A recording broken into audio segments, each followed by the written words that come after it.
न्याय का एक बहुत महत्वपूर्ण और बहुत आधारपूर्ण ग्रंथ है परीक्षामुख। जिसको भी यदि जैन न्याय के बारे में ज्ञान चाहिए, जैन न्याय के बारे में पढ़ना है, उसको परीक्षामुख नाम का ग्रंथ पढ़ना ही पड़ेगा।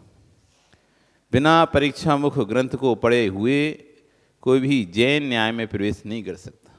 जैसे कहते हैं ना, 12 खड़ी बिना पढ़े आप हिंदी नहीं पढ़ सकते, ABCD बिना पढ़े आप इंग्लिश नहीं पढ़ सकते, वो पढ़ना ही पड़ेगा। ऐसी जैन न्याय का सबसे प्रारंभिक और महत्वपूर्ण ग्रंथ है जिसे परीक्षामुख कहा जाता है। आचार्य माणिकनंदी स्वामी महाराज ने लिखा है। उस ग्रंथ में एक सूत्र लिखा उन्होंने, एकस्मिन् द्रव्ये क्रम भावना परिणामः पर्यायः आत्मनि हर्ष विषादवत्। एक द्रव्य में एक साथ 2 पर्याय नहीं हो सकते। जब एक पर्याय होगी तो दूसरी पर्याय नहीं होगी, जब दूसरी होगी तो पहली नहीं होगी। अब इस सूत्र में बहुत गहरा सूत्र है। जिस समय हम यहाँ पर बैठे हुए हैं, यदि हमारी कसाय पर्याय चल रही है तो हमारी धर्म वाली पर्याय का अभाव है। हम बोलते रहते हैं बस, हम मंदिर में हैं, मंदिर में कौन सी पर्याय आपकी चल रही है, ये आपको पकड़ना होगा। कसायिक परिणाम चल रही है, कसाय भाव चल रहे हैं, उपसम भाव चल रहे हैं। कल यहां बता रहे थे आपको, देव गुरु समय भत्ता। सम्यक दृष्टि कैसा होता है? जो देव गुरु समय का भक्त होता है। संसार शरीर भोग परिचित्ता, संसार शरीर भोगों से परित्यक्त होता है। संसार किसे कहते हैं? 3 लोक को संसार कहा जाता है। ये तीनों लोक समझते हैं? लोक मतलब संसार। ये तीनों लोक संसार है, लेकिन यहां जो संसार से है, जन्म मरण का जो परिभ्रमण चल रहा है, ऐसे उस संसार से विरक्त है। लोक से बाहर तो जीव हो नहीं सकता, लोक में ही होगा। सिद्ध भगवान भी इसी लोक में है, संसार में ही है, इसी संसार में है सिद्ध भगवान भी, लेकिन संसार ही नहीं है। संसार में तो है सिद्ध, आप ये मतलब महाराज जी तो सिद्धालय में, अरे सिद्धालय भी इसी लोक में ही है। सिद्धालय कोई लोक से बाहर नहीं है, लोकाकाश में ही है, सिद्धालय में है, संसार में ही है। किसी लोक को संसार कहा है, संसार में ही है, परंतु संसार ही नहीं है। संसार में तो है, संसार मतलब जहां संसरण जनन मरण होता है उसे कहते हैं संसार। तो ये संसार है, यहाँ पे जन्म मरण जीवों का चल रहा है लोक में। सिद्धालय में भी जन्म मरण हो रहा है। हाँ, आप भी जा सकते हो सिद्धालय, वो वहां जन्म मरण कर सकते हो। जाना है क्या? सिद्धालय में ही जन्म मरण हो रहा है, ऐसा नहीं समझना कि सिद्धालय में जन्म मरण नहीं हो रहा। सिद्धों का जन्म मरण नहीं हो रहा, सिद्धों का जन्म मरण नहीं हो रहा, लेकिन जहां सिद्ध हैं वहां भी जीव जन्म ले रहे हैं, मर रहे हैं। विमल जी, वहां भी जीव जन्म ले रहे हैं, मर रहे हैं। निगोदिया जीव सर्वत्र हैं, निगोदिया जीव तीनों लोकों में हैं। ऐसा लोक का कोई भी क्षेत्र नहीं है जहां पर निगोदिया का निवास स्थान ना हो। ये पूरा क्षेत्र निगोदिया जीवों से भरा हुआ है। हर क्षेत्र में निगोदिया हैं। जहां सिद्ध परमेष्ठी हैं वहां भी निगोदिया हैं। जहां सिद्ध शाश्वत सुख का आनंद ले रहे हैं, वहीं निगोदिया एक श्वास में 18वां जन्म मरण का दुख भोग रहे हैं। स्थान एक ही है, स्थान एक ही है। इसलिए स्थान से सुख का संबंध नहीं है। नहीं तुम सोचो सिद्धालय में पहुंच जाए तो सुख मिल जाए, सिद्धालय में पहुंचने से सुख नहीं है। सिद्धालय में तो आप निगोदिया बन के ही पहुंच सकते हो। तो संसार जहां पर जन्म मरण होता है उसका नाम है संसार। तो तीनों लोकों में कोई भी ऐसा स्थान नहीं है जहां पर जन्म मरण जीव ने ना किया हो।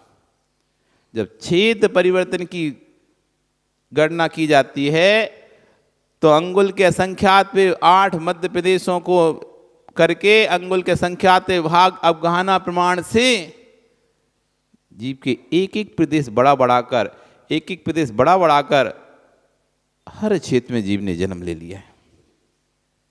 ऐसा कोई भी क्षेत्र नहीं है इस लोक में जहां इस जीव ने जन्म ना लिया। तीनों लोक 343 घन राजू प्रमाण इस लोक के प्रत्येक क्षेत्र में ये जीव जन्म ले सके। एक बार नहीं, असंख्यात बार जन्म मरण कर चुका है, पंच परावर्तन कर चुका है। इसकी सिद्धि भी संसार में, प्रसिद्ध संसार में होकर भी संसारी नहीं है। अरंत भी संसार में है, संसार में होकर भी वह भी संसारी नहीं है। संसार क्या है? ये संसार जग में जिसको निज कहता मैं, वह छोड़ मुझे चल जाता है। इस संसार में जिसको भी मैं अपना मानता हूं, जिसको भी मैं अपना कहता हूं, वह मुझे छोड़कर चला जाता है। वो फिर आप क्या होते हो? मैं आकुल व्याकुल हो लेता, व्याकुल का फल व्याकुल। किसके लिए? ये मैं जो सब कर रहा हूं किसके लिए?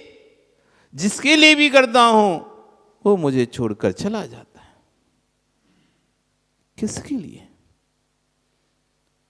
आप इतना जो भी कर रहे हैं अभिषेक, किसके लिए कर रहे हो? हैं? कब पता चलेगा? काल लब्धि आएगी जब पता चल जाएगा। होनहार कोई वस्तु नहीं, जिस समय जो काम हो जाए वही होनहार है। किसके लिए कर रहे हम? सिर से लेके नख तक, सिर से लेके नख तक एक शरीर के लिए कर रहे हो? रिश्तेदारों के लिए, मित्रों के लिए, दोस्तों के लिए, परिवार के लिए? किसके लिए?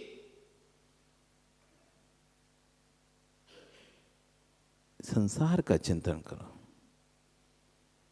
मैं इतना किसके लिए कर रहा हूं? अपनी आत्मा के लिए कितना किया? जो साथ में जाना है, जिसके साथ रहना है, जो परिणाम साथ में जाएंगे, उन परिणामों के लिए क्या किया है मैंने?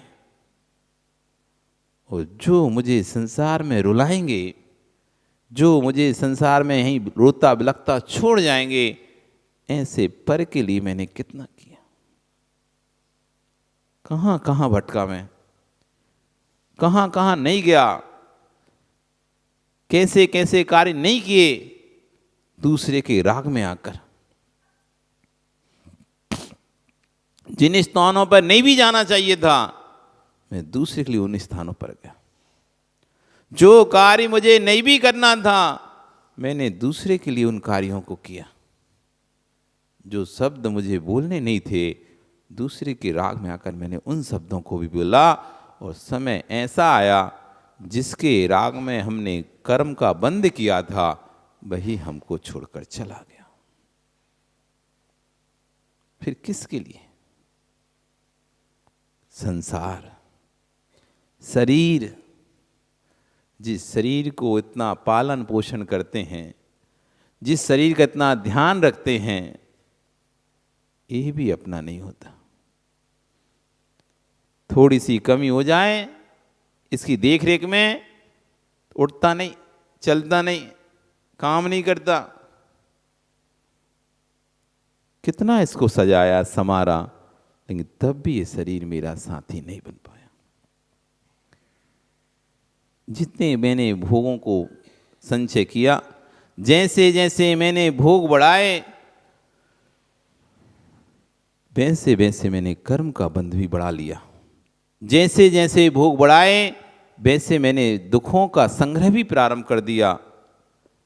भोगों को भोगने का, भोगों को संचय करने का दुख, भोगने का दुख, संरक्षण का दुख। व्यक्ति पहले धन का संचय करने में दिन रात एक कर देता है, फिर संचय हो जाता है, उसे भोगने की चिंता, वैसे कैसे भोगूं? पैसा आ जाए तो आप पैसा का उपयोग नहीं कर पाते। आपको लगता है भी ज़्यादा नहीं, अभी इनकम टैक्स वाला आ जाएगा।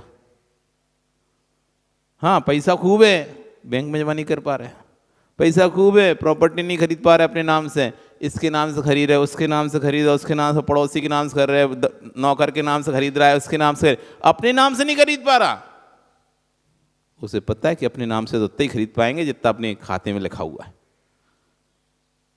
बैलेंस में आपके नाम का जितना आपने पूंजी बना के रखी, उससे ज़्यादा कैसे खरीद सकते हो? पैसा कहाँ से आएगा? अभी उत्तर कैसे दोगे? तो आप अपने बेटे के, पत्नी के, उनके भी नाम से खरीद लिया। और है पैसा तो क्या करें, नौकरों के नाम से, अड़ोसी पड़ोसी मित्रों के नाम से खरीद लेते हैं। और फिर कभी ऐसा आता है भी दबा जाते हैं, रख लेते हैं। तो पहले पैसे संचय करने में तुमने पूरे दिन रात मेहनत कर दी, फिर उसका भोग नहीं हो पा रहा, कहां भोग करूं, कहां भोग करूं, और भोग कर लिया, अब उसका संरक्षण, प्रॉपर्टी खरीद ली, स्थान खरीद भी लिया, अब उसकी रक्षा में दुख। नहीं तो किसी ने दबा ली जमीन, किसी ने दबा ली, अब ये रोते फिर रहे हैं कि वो आके नहीं हमारी जमीन पर कब्जा कर लिया।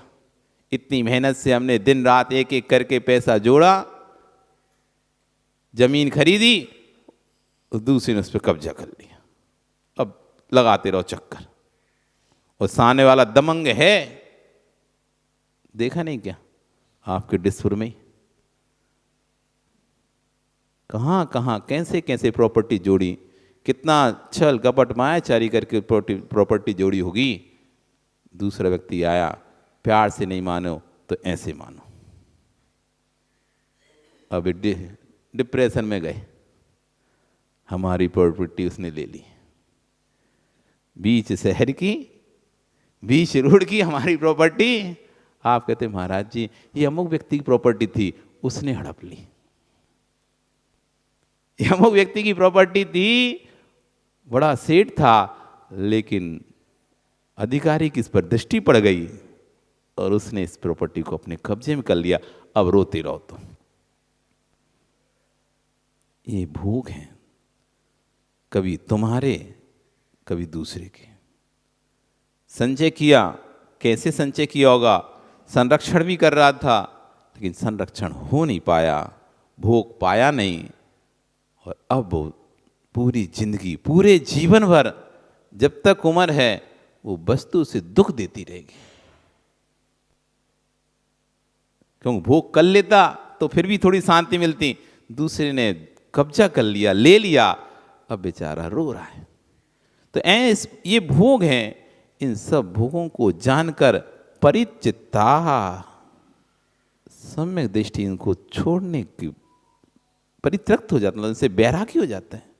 क्या है, ठीक है। इसी बात को आचार्य भगवान यहां पर समझा रहे हैं। संयम कभी संयम में नहीं होता, संयम तो साधक की साधना में होता है। सुमेर चंद जी पेन लाए क्या? नहीं लिए पेन? अच्छा, रखा है पेन, उठाओ तो, डोर में कॉफी भी दे देने ने। बहुत बढ़िया, चलो तुम मत दो, तुम वहीं ओम प्रकाश तुम ही रहने दो, ओम प्रकाश को ही रहने दो, बैठ, खड़े हो रहा ओम प्रकाश। अरे हमारे पास नहीं लाना, इस पे लिखो आम, लिखो आम। अभिषेक देखो क्या लिख रहे हैं भैया, अच्छे बड़े अक्षरों में लिखना। लिखा आम, दिखाओ मंत्री अध्यक्ष जी को। अध्यक्ष जी दिखाओ, अध्यक्ष कहाँ है? ये सिद्धार्थ थोड़ी ना अध्यक्ष है। क्या लिखा है? दे दो वापस। ये ओम प्रकाश जी ने लिखा आम, ये आम है कि नहीं है? इन्होंने लिखा आम, ये आम है कि नहीं विमल जी? नहीं है तो क्या लिखा है भैया? इनको पढ़ाओ, अम्मा को क्या लिखा तुमने? है? आम नहीं है क्या? आम नहीं है क्या? आम है ना? क्या लिखा है तुमने? हाँ देखो, कागज पे लिखा हुआ आम, आम नहीं है क्या? नहीं है तो फिर गलत लिखा है इन्होंने क्या? अभिषेक, कागज पे लिखा हुआ आम शब्द जो लिखा है कागज पे, वो आम है कि नहीं? अरे किसी वाला हो पर आम है कि नहीं? आम है। और जो आम है उसमें आम कहां लिखा रहता है?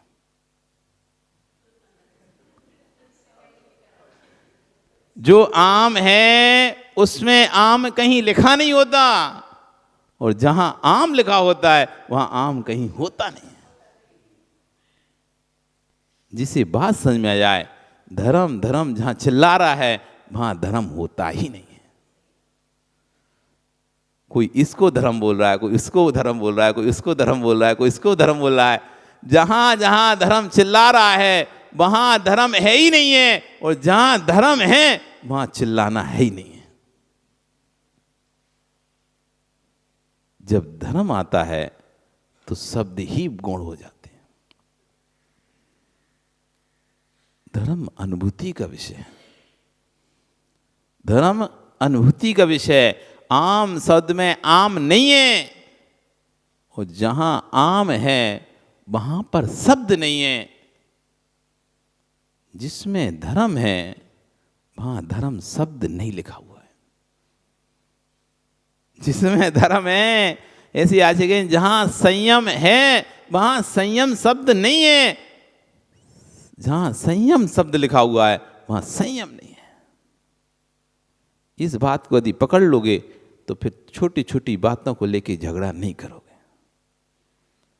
हम जो छोटी छोटी बातों को लेके झगड़ा करते हैं, हमको उस चीज में धर्म दिखाई देता है, जबकि जहां तुमको धर्म जिसमें समझ रहे हो वहां धर्म था ही नहीं। धर्म तो अंतरंग का परिणाम था, धर्म तो अंतरंग की विशुद्धि थी। जहां धर्म होगा, संयम कभी संयम में नहीं होता, संयम साधक में होता है। संयम संयम में नहीं होता, संयम साधक में होता है।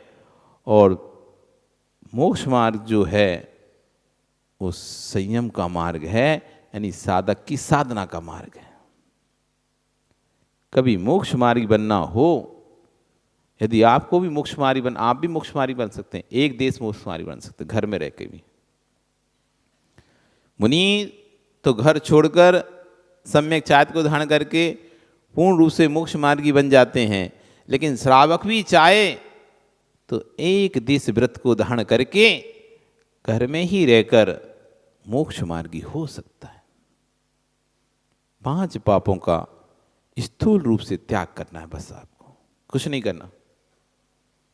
हिंसा, मुनिराज तो 5 पापों का पूर्ण रूप से त्याग कर देते हैं। आप श्रावक रहकर 5 पापों का स्थूल रूप से त्याग करना है। स्थूल यानी मोटा, स्थूल मतलब मोटा। हिंसा, झूठ, चोरी, कुशील, परिग्रह, ये 5 पाप हैं। किसी जीव को संकल्प पूर्वक नहीं मारना, इस हिंसा का त्याग करना पड़ेगा आपको। यदि आपको मोक्ष मार्गी होना है तो किसी भी जीव को मैं संकल्प पूर्वक नहीं मारूंगा कि मैं आज इसको मारता हूं, आज मैं इसके प्राण लेकर रहूंगा, आज मैं इसकी जीवन लीला समाप्त कर दूंगा। ऐसा भाव आपको नहीं करना है। ये आपका पहला अणुव्रत हो जाएगा, अहिंसा अणुव्रत। चाहते हो ऐसा? कर सकते हो ऐसा? नहीं कर सकते। इसमें आपको व्यापारिक हिंसा नहीं आती, इसमें आपकी घर के जो कार्य में हिंसा होती है वो भी नहीं गिनी जाती। इसमें आपकी कोई आपको मारने आ रहा हो और आप अपने बचाव करते हो, वो हिंसा भी नहीं गिनी जाती। इसमें सिर्फ एक हिंसा का त्याग किया जाता है, संकल्प हिंसा। मैं संकल्प पूर्वक किसी भी जीव को नहीं मारूंगा। ये पहला हिंसा अणुव्रत है, ले सकते हो।